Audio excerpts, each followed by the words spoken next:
Hello, I am Tony Kelly, Chair for We the People Party of Washington State, and I am joined again. So lucky for me to have Eric Lundberg here. I really enjoy your videos. I enjoy talking to you. It's great to see somebody out there being active. It's just wonderful. So I know that you've had a lot of videos lately about, we're getting close to end of session. And what else can we do because they are not listening to us? Yeah, you've noticed that too, huh? I think that really what we have to do, and we can take this conversation anywhere you want to go, but I think we have to take a long look at the way Olympia, at least, we're talking state level right now, the way Olympia is set up. It seems, and kind of a disclaimer as we kind of go through the conversation, I'll reference Republicans, Democrats, because that is right now how it's set up. But it is far beyond that. It's kind of what's right and what's wrong, what's good and what's evil in so many ways. But we do. So what I'm hoping out of this session for me as just an average citizen is that we get a real glimpse at the trajectory of our state. We have one party that is in complete and total control. They make every single decision. Why? Because they have the votes and they have the power to make those votes. But we need to, what I hope is, like I said before, what's the trajectory? Where is this going to take us? And we have got to break party loyalties and we have to start looking at, the end result of what's going to happen 5-10 years from now if we're on this one party trajectory that we're going on. And so my hope out of all of this is that there is a huge wake-up call, a huge eye-opening to what's taking place in Olympia, so we can set our sights on small goals, small missions, small focuses, so that we can begin to affect change. We're kind of out of options for folks who love to bury their heads in the sand, folks who love to, I'm just going to enjoy my life and I'm just going to celebrate while we can. I understand that. We should have joy in life. We should never let things, but if there comes a time where there is a generation and a moment in situations like this, where there is a citizenry requirement to look at what is truly happening, because if we just kind of let things slide right now, there is going to be a generation that's coming soon that is going to be in a valley of oppression that that's not going to be able to get out of it without extreme measures. And we never want it to go to that. Absolutely. People buying new homes are paying $3,000 a month for a house payment. I could never buy a new house because my house payment is from, almost 20 years ago. I could never move because I could never afford afford a higher house payment. Absolutely. And when you stop and you think, like with this millionaire's tax, we know that is going to end up coming down to the people. It's going to next go when all the millionaires are going to go because they can move. And then you've got people like us who, we're still scraping by. I'm looking forward to payday on Friday. That's a week away. And between all of your assets, money in the bank, your income, you're not far from being having $1 million, right, in assets these days between your house and your cars and everything else.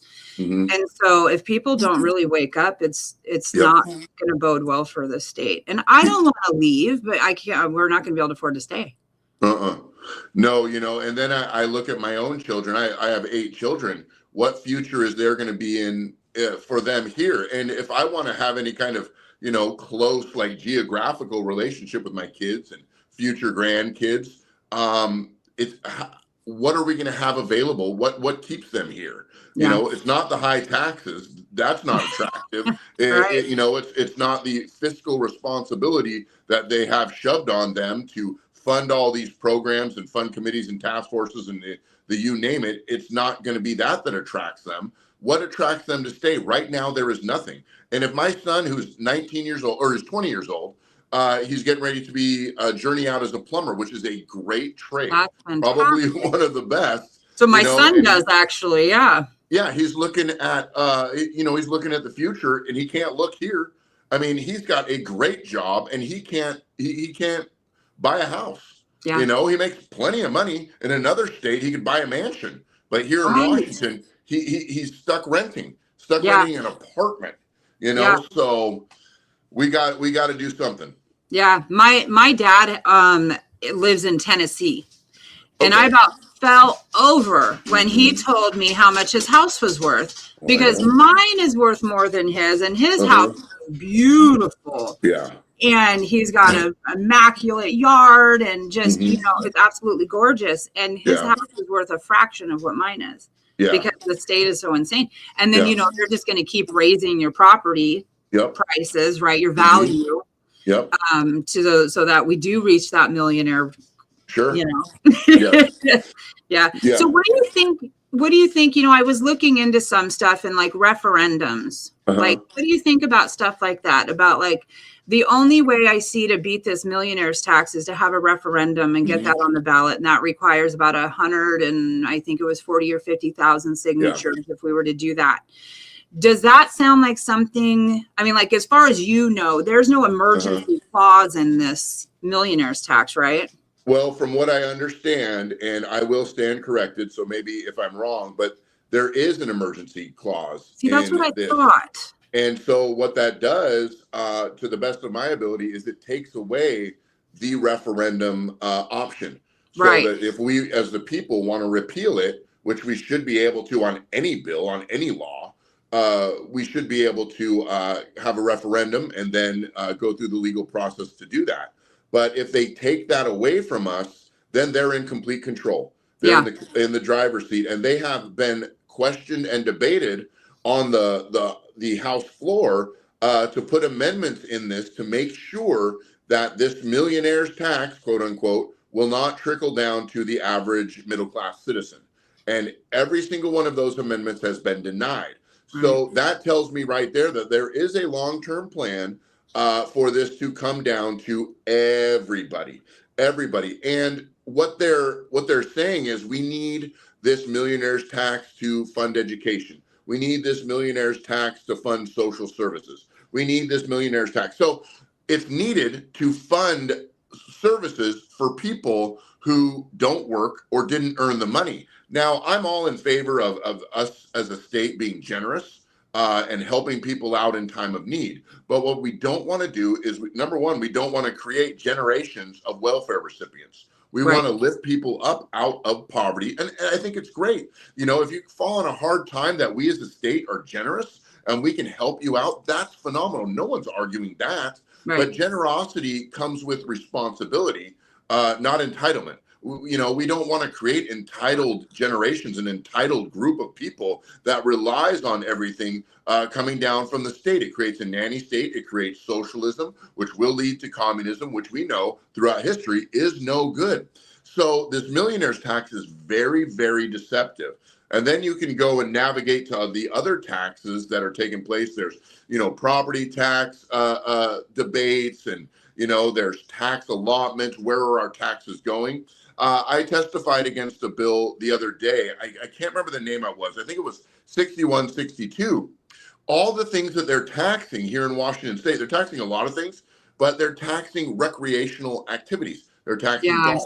They're taxing dodgeball. They're taxing skiing. They're taxing all these things that when you and I were kids, we would go, and that was like the highlight of our childhood. Those fun things that are available. And now they're taxing them so much that they're driving all these recreational businesses into the grave in so many ways, and they can't sustain and they can't keep going. And so taxes are stealing the fun and the joy out of what makes Washington a great place to live. So we're losing that due to taxes, and it's not because, and I honestly believe this, and so many people who've really looked into this. It's because there's so much mismanagement of spending by Olympia, massive mismanagement of spending. And so what they're trying to do is tax their way out of the hole they've dug with all their reckless spending. And I don't even understand. Like, you can't do that in your own home budget. Oh, no. I mean, like, you get audited. Oh my. I can't even understand how this is rational thinking. Like I have to tighten my bootstraps when it It's gets, not rational thinking. Yeah, It's not it doesn't. rational thinking at all. Makes no sense. Well, and it's not even the taxes on top of that. Then it's all of these fees and all these secret things that they're doing, and they're calling them. I can't even think of the word for it right now. But there's one my husband just saw for the ferries. I think like they're doing like a $3 and something cent tax, or not a tax. Fee for using your credit card on a ferry. Well, the banks already charge a fee that gets passed on to you, and now this is the state's fee for you using your card, but you can't use cash. I mean, like it's manipulating the money out of the people. Like to go to a music concert, we're going up to the WAMU Theater next month to see a band. So the ticket cost is whatever it costs, and then you have a third of that added on top of the cost in service fees. Right. So you're, and a lot of that I know for a fact, if I dug into it, which I haven't because I just haven't want to be depressed, goes to state costs, you know, because the state somewhere had a legislator that was like, we should charge people for going to rock concerts instead of having fun and enjoying time with their family. Let's tax them, and so it raises the price of everything. And, the venue's not making any money. The concert team or the setup crew, they're not getting any more money. It's getting filtered back to the state in the end. So we have got to figure out how to solve this problem. One of the things that we want to do with We the People is is really have transparency. And I think that solves a lot of problems, right? Because if we actually know where the money is going and they're actually transparent in what they're doing, then, they just can't hide it. We can't hide the lobbyists. You're not hiding the lobbyists. You're not hiding the people that you're talking to, like what your real interests are, but the accountability, right? And the action, like we're seeing exactly what they think of us. We're seeing exactly what they want from us, and we're allowing it, and we're continuing to vote for it. And it's like, I don't understand what they're scared of. Like, the national thing is a whole different thing. When you vote for the president, like they make it scary, but let's get real in Washington. Like what's scary? Like, I'm sorry, I would rather not be taxed to death. That's terrifying for me. So. I think you really hit the nail on the head with two key words right there. You said transparency and accountability. And they're not going to hold themselves accountable, and they don't want to be transparent. So the call is for people like you and me that are just average, everyday citizens to get to understand and familiarize ourselves with the system. Understand that there are avenues that you can go to find out where spending is, or other things that are taking place. Find out these things. You can find them and familiarize ourselves with them so that we can see where energy, effort, finances, and resources are going to, so that we can then hold them accountable. Like, I think that's where it's going to start, because we think, in terms of votes. Well, right now there is a super majority that has all the votes, and they don't want to be accountable, and they don't want to be transparent. Okay, so we can't beat them with the votes, but we can expose them with transparency and accountability. And the citizens have to be the one that do that. And if me, just a kind of a knuckleheaded pastor fence builder, can uncover these things, then anybody can uncover these things. I think it just takes a little effort. And I think a lot of times, they're, counting on us to be too busy to care or to investigate. And I think that there has to be a movement of people that are willing to do that. So. Right. Well, and that's a really good point. I mean, in all honesty, this is not what I want to be doing. You know what I mean? I mean, there's a million other things I'd rather be doing than this. But it's way too important to me to keep my mouth shut and sit on the sidelines. Oh, yeah. And I keep hoping that more people are going to get it. You know what I mean? Like, it's just, hopefully seeing people like you and me and people understanding that it really is us. Like we are affected. We are the ones that have to take the time to deal with these things. And it doesn't all take a lot of time. We have you making amazing videos with information, and it just takes a little bit of paying attention to, and hey, take 5 minutes, stop scrolling, take 5 minutes, and send that email, write that letter, go hit con. It only takes a second. If people just understood how simple it really is, because citizen should be a verb, not a noun. Absolutely. Oh, I'm stealing that. That's actually good. That's my new bumper sticker. I think that what it is we have to begin to build that into, a part of our daily lives, is spending. And a lot of people, they feel like they're not qualified. Well, are you a citizen? Are you alive? Do you breathe? You breathe? Okay, then you are qualified. And you are qualified to ask questions. And that's what, I love platforms like this, because it creates an avenue for people to ask questions and say, well, I don't understand this. I don't understand this. Okay, well, let me help you. If I can't help you, I can direct you to someone who can. And we just need to be information sharers. Engaging as a citizen, people don't realize how empowering it truly is. And when you realize how much power we the people have, I love this, the We the People Party. Why? Because it's not focused on, it's focused on us. It's focused on us and what can we do to affect the change that needs to happen. So being a citizen, like you said, it's a verb. It is very empowering. It's very energizing, because you meet so many amazing people. Like I've met you and so many amazing people that have the same heart and the same passion to see things change in our state, and in our communities. So be empowered, be encouraged. Yeah. I love that. I love all of that. That is, I think that the most exciting thing about We the People, it just escaped my brain. I don't know what is wrong with my brain lately. Everything just keeps flying right out.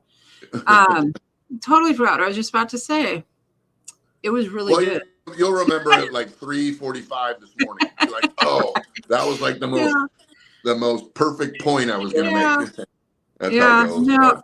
Yeah, I can't think of what it was, but it's we just believe in that's what we confuse people, because we don't have an ideology, right? We're not a Republican, and you don't know what that means because I say Republican. We're not Democrat, and so it's very confusing for people to see the center. And we only care about action, right? The Democrats in our state are showing us what they think, and the Republicans don't have a lot of power.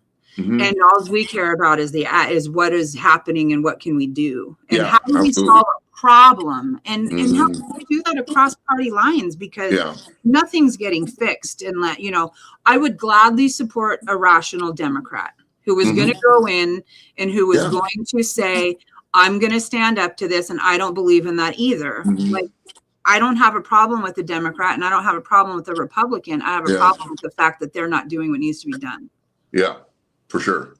It's like the We the People are caught in the middle of this party battle. The Republicans hate the Democrats, and the Democrats hate the Republicans, and they cannot come together because they've been so divided and do what is right for the people.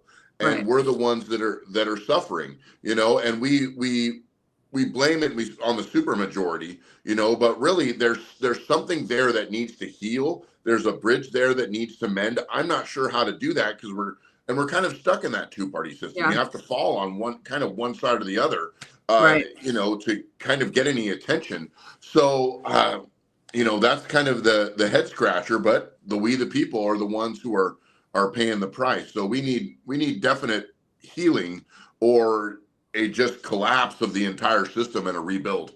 That's kind of where we're at. So what you've read the bill. What do they plan on actually using the money for? You said schools. How much more money can we pump into the schools? And is it actually going to the students, or is it going to?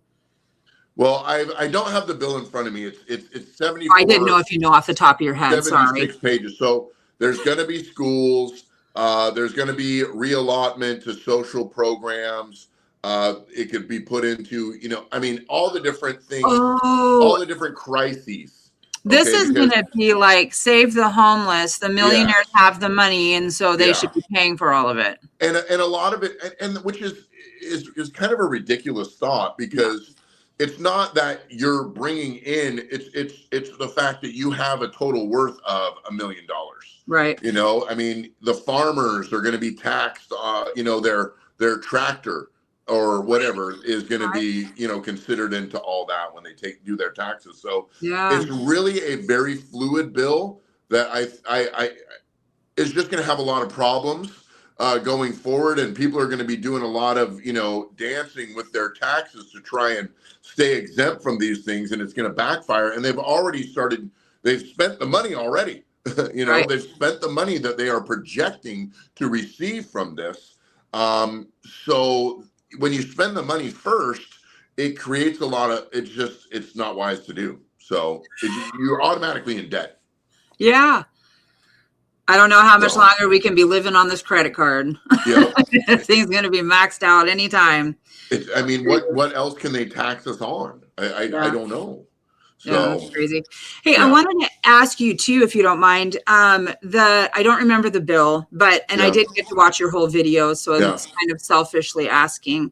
Mm-hmm. But the one on the boys and girls locker room and all that. What is happening with that one? Okay, so this is how it's working right now. So the entire state, it was spearheaded by Let's Go Washington, and quite a few, honestly, teenage girls who are unbelievably brave to spearhead this thing. And they just kind of created this movement of awareness that quite a few girls had lost their state championships and regional championships in girls sports to biological boys. There was some track, there was, I think, swimming, there could have been some other ones. And so that's wrong. And so Let's Go Washington put together a movement of initiatives to make sure that all states, that it would go to first the legislator and then a vote of the people that say, hey, we're going to follow Title IX. We're going to make sure that biological boys are staying in their sports, biological girls are staying in their sports. So it wasn't accepted in the legislature, so there was no hearings, but we're working towards putting it to the ballot in November. But what we have to understand, the big lie about this bill specifically, or this initiative specifically, is that there are required genital inspections. That is unbelievably untrue. Your doctor can tell what your gender is in a variety of ways. And your doctor they already know. So the fact that there's this lie out there and people are grabbing onto it, I'm not sure how that makes sense in their brains, but they're saying, oh, coaches are going to inspect your genitals. The officials of the WIA are going to inspect your genitals. Right. None of that is true. All the doctor has to do during the physical inspection is check whether you're a boy or a girl. They can look at your skin. They can look at so many different things to find out what your gender is. No genital inspection required, necessary, or going to happen. Right. I totally am with you on that, and I support it 1,000%. But I will say that when I read it, I actually did think that it sounded vague, and that, and my biggest problem with vagueness is always what things can be used for later. Yeah. And so I support it. Like I'm there, but I did have an issue with a little bit. It did seem sort of vague, but they're just, if they're going to do anything like they're doing with the Parents' Rights Bill, where they just made laws to supersede the Parents' Rights Bill that's going to the initiative first. I mean, so they totally bypassed us again. And then again, not allowing us to even talk about, because they could have made these laws, they could have put in there, and been more specific, saying it has to be a doctor or something like that. But they chose not to do that either, to take any of the thing, take anything out of it. It's going to pass with the people. I have full faith in that because I hope so. we're not idiots. Yeah, and that's kind of the hard thing about not letting it go to the legislation is because you can't create a bill that has those specifics in there. You can't add amendments to it to make sure that you're being specific about what is required. So, Yeah. you know, that No could have one been no one in their right mind, I mean, really would think that the Mhm. coach is doing it, or you know what I mean? Like, No, it's not logical. That makes it stupid. Like, it's illegal. I agree. Right, exactly. I You mean, there's know, so many other things in yeah. place to prevent that. hmm I mean, so Yeah, and I think that that's what people will do is they'll look for a gap or something vague, and then they'll insert their yeah, own, narrative to it so they can attach it to it, yeah. and then let it run like wildfire in order to discredit it. No Yes, and one is people, inspecting genitals. That is right, not a right. thing. It's illegal. Yeah, yeah. Like, who Yeah. wants that? And you know, it people are not interested in hmm taking that extra step Yeah, to even look at anything. You yeah, know, it's so frustrating for me. I don't know about you, but I'm just going to yeah, say it. It's really frustrating to me that people will sit online and do things all day and yeah, scroll and play on hmm their phones and play video games and all yeah, these things, but you're not interested in taking an active role yeah. in your own life. Sure. So, Yeah. Oh, it's true. They love to criticize. They love to nitpick, but they won't do anything to actually affect the change that you desire. And we the people we can push for any kind of change we want. Even if I disagree with it, you still have the opportunity to push towards that change. yes. And and I'll say this. I know we're almost out of time, but I really want to encourage. And for lack of better terms, I'm going to use the word conservative as the conservative movement, I think that what we have to do within our own way of thinking and our own movement is we have to return to dialogue. We have to return to debate. We have to let grudges dissolve for the good of the good. Yeah. I think Yeah. that where we're at is there's so many different organizations that are doing good, but they're so separated from one another for one reason or another. Yeah. But we have to come to a place where it's like we have to come together around the common issues that are the most important, Yeah. and we can thumb Yes. wrestle around those, kind of secondary issues in coffee shops and let's go out to dinner. But we do need to talk about them. But what brings us together in this moment? What are we trying to say? Because the reality is we're fighting an uphill battle. But we can't stop fighting. And we're going to be more successful if we can come together and say, you know what? Let's come together around these things. I'm going to forgive you for this, or I'm going to let this grudge dissolve over this. Come together so that we can move forward to actually make change. Because if we're divided over so many different things, we're never going to gain any ground Yeah. ever. It's just going to be one small sect pushing and making no ground. Same thing over here. So there has to be a unified coming together of the people in order to really affect change. Absolutely. We have got to figure out where we all Sure. stand together and have common Mhm. ground Yep. because nobody wants the homeless situation. Nobody Yep. wants to be taxed into oblivion. No. If we solved the problems, Yeah. none of it would be an issue. Yeah. But we're not willing to talk to each other, like you said. Yep. And that I love talking to people Uh-huh. with different opinions Yep. because you don't learn anything if you're just staying around your same people, Absolutely. and that's what all of our algorithms show us exactly what we want to see, Yeah. right? That's how And they we do it. don't see outside of anything. The people over here are not seeing the same thing as the people over here. Yeah. And I keep trying to point that out, like Uh-huh. you have to actively go and look. Sure. So I just enjoy talking to you. Thank it's you great. so much for coming on. I Yes. think this was wonderful. Yep, you bet. So Yeah. I guess my final thought would say this is I want to challenge to everyone who listens to all your people is understand this. They are coming for everything. And we have to wake up to that fact.